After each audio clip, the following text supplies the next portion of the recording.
Hello and welcome to today's session for social anxiety and understanding what's happening beneath the layers.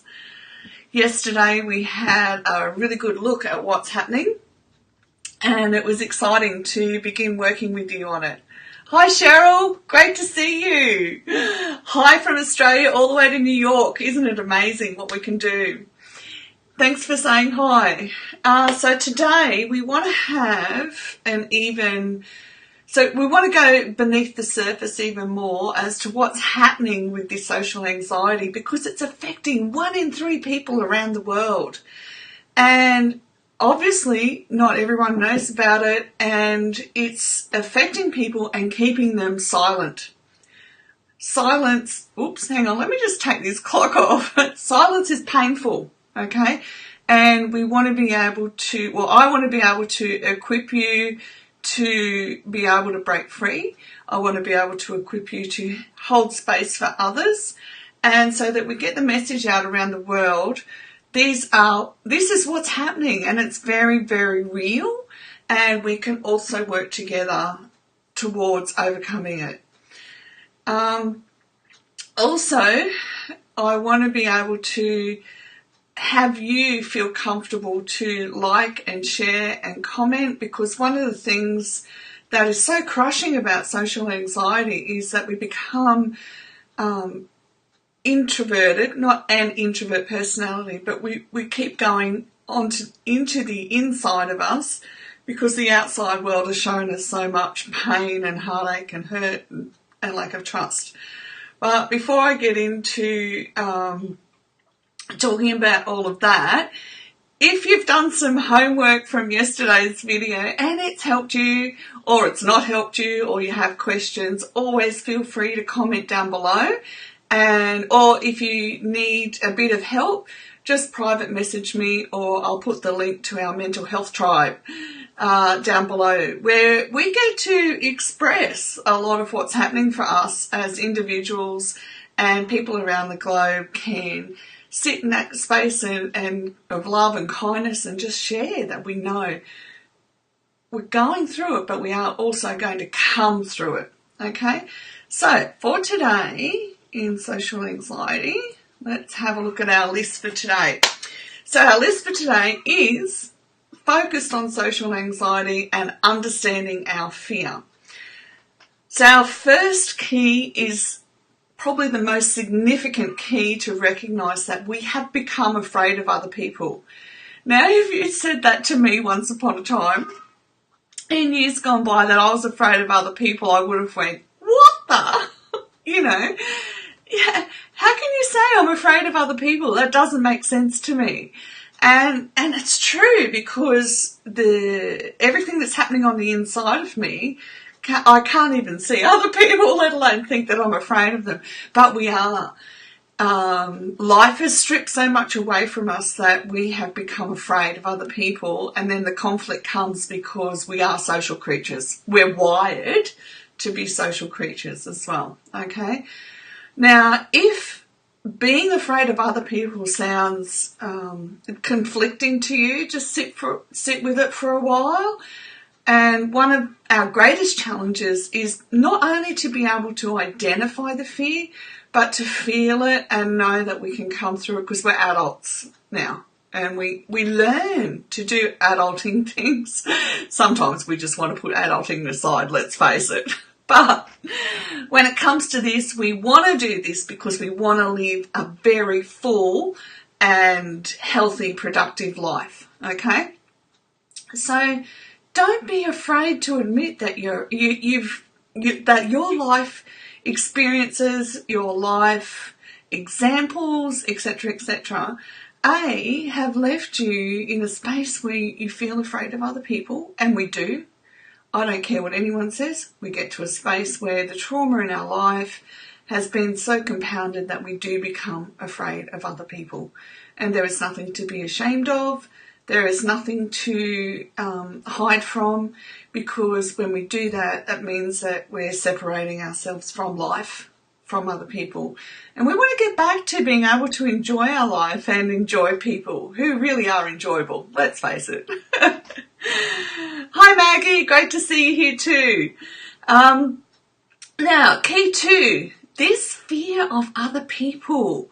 It produces inside of us an anxiety, a quaking and trembling, extreme anxiety.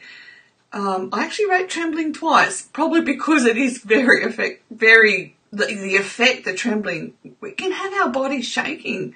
Our muscles become so tense and tight, we can hardly breathe. And I know for me that the trembling in the past, the fear of what's going to happen when I go out and I have to be social, was just so compounded that I'd have small seizures from it. It was overwhelming. It was overtaking of my whole system. So not just my body, but my brain, etc., etc. And if you've had that, even whether it's anxiety or social anxiety, you'll know that whole sensation inside of you that just, the thought of being around other people just makes you feel that way. Probably sick to your stomach is a really good analogy of how it will make you feel. Okay, now feeling like this can be a trap. It's controlling of our lives, it limits our lives, and it's actually like being in prison, in jail, because we begin to believe and fear that this is how our life is meant to be, that we've got no control, that we'll never break free. Actually, that's a good point. Think of all the prisons in the world and think of movies made about prisons. Like, even think of that movie, it's really old. Oh, they might have made a remake of it. Escape from Alcatraz. Do you know that one? And it was supposed to be, jailbreak proof free. Like, they couldn't break out of it. But people actually did. And they did it successfully. I was reading about it recently. It was very interesting, the things that happened. So if people can break out of a prison that's not supposed to be being able to be broke free of, we can do that too. We can instigate our own jailbreak. Okay? Now, and key 4 is remember, this is not how you are meant to be for life. Okay? We are not meant to be trapped. We are meant to be free. Free to explore the world. And let's face it, in this day and age, exploring the world in so many different ways has become a very viable option for everybody. Okay? If that's what you want. But first of all, with social anxiety, we've got to get rid of this fear of other people. Now, how do we begin to do that? First of all, a good place to begin is loving other people with boundaries. Often we're the strong, sensitive kind where it's just too many people take too much advantage of us, and in the end we now have to take ownership for that.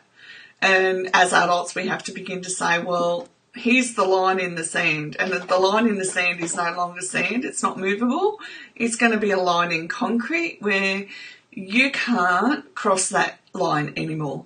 I was talking to a good friend of mine just recently, and she was telling me how she had a friend for a very long time, and how for the last 12 years her friend would only ring her up when there was a problem in her marriage.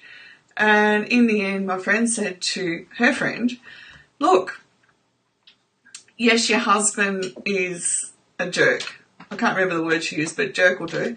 I agree with you. He is. But you've been doing the same thing for 12 years and it's really negative, and, you obviously are happy in that situation or you move on. And that's hard for us to comprehend, that somebody can be so happy in a negative situation that they stay there. But they do. So my friend said to her, look, we've been doing this for 12 years and I'm sorry. I can't do this with you anymore. Okay? I can be there for you if you want to do something about it. absolutely call me. If you've got something positive to say, absolutely call me. You know, she didn't shut the door, but she did draw a line in the concrete and say, I won't do this round with you anymore. Okay? Now, you may or may not be able to do that straight away. I know where I was quite some time ago, I would not have been able to say that. But these days I have learned to start putting lines down. Okay? And they are boundaries. And with social anxiety, you are going to need to learn to use your voice. Okay? I can't emphasize that enough. Start learning to use your voice so that you don't even have to be afraid of your own voice for a change. Okay? It's really important. And the people that matter in your life, they'll be proud of you for using your voice and saying, yeah, I encourage you, keep using your voice. I had that happen to me recently. I was talking to a friend overseas and I said to him, you know, are you okay that I say this? That because I said something like, look, get over yourself. I only asked you a question. You know, it wasn't meant to upset you. I'm on the other side of the world and I just wanted information. He says, yeah, you just tell me to get over myself, you know, because there's my emotions are my own, you know, they're under my control. It's up to me to sort them out. And I went, wow, it's so nice to talk to people who don't make you walk on eggshells all the time. Anyhow, that's the important bit. Now, key 6, your spirit is so potent and comes complete with love, power and self-discipline. So we don't want to focus on the fear. We want to start hooking into our spirit, okay, and the depths inside of us and believing that we do come complete with love, with power and self-discipline. So the boundaries do take discipline. They do take self-discipline to do them, and especially when we've been brought up in toxic families, okay? We weren't raised that it was okay to have boundaries and say, well, no, not anymore, or no, I'm not going to be treated like that. And even with our kids, there was one time with my kids, and I think it was my oldest, anyhow, one of them. Usually my oldest and I have the most conversations in regards to this type of thing. And I just said, no more. You're not going to treat me like that. And it's not that it was bad, like, you know, crippling how he was treating me. But I just said, enough. When we talk with kindness, etc., etc., but you're not going to treat me like that anymore. And you know what? The people who love you go, okay, I'm sorry. And we can sit down and work together and sort out a problem. But for today in social anxiety, what you want to start believing is you have a spirit of power, of love, of self-discipline, and you can begin to put love back into the world. Focusing on the fear is not healthy. Okay, what we focus on magnifies. It gets bigger. So if we focus on how afraid we are to do something, we'll never do it because we just make the fear bigger and bigger and bigger. But if we focus on how much we'd love to get out there and love life, it builds that space of love within us more and more and more. Okay, so it magnifies, and that helps us have even more motivation to get out in the world and make a better life for ourselves. Okay, so I just want to leave you with these keys today, because they can add into yesterday.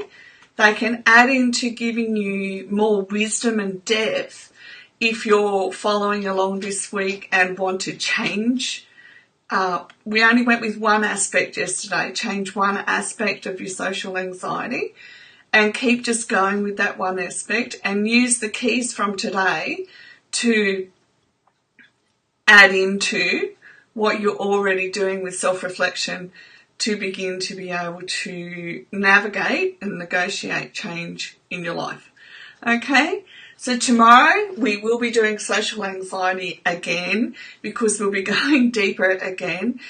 We are multifaceted and multi-layered, all right? So there's not just a one-size-fits-all, and there's not just one overarching premise that gets us free, okay? And we do combine life experiences in order to break free. Okay? Remember, 1 in 3 people around the world are suffering from this at the moment. So we care for our friends because we hit share in order that somebody who's suffering in silence that you may never know about gets to hear that what's happening for them at this time is quite normal, and where we go from here is that we can break free. All right. Thank you, Cheryl. Thank you, Maggie, for joining in today. For everyone on the replay, #replay. And I will put our list in the comments down below in case you want to print it out. I'm just putting it up here. And if there's any information that you need, please feel welcome to comment down below.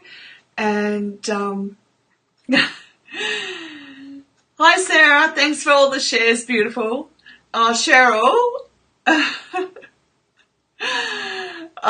Cheryl, I really hope to visit New York, and if it's not at the end of this year, hopefully it'll be sometime next year, but that's my aim.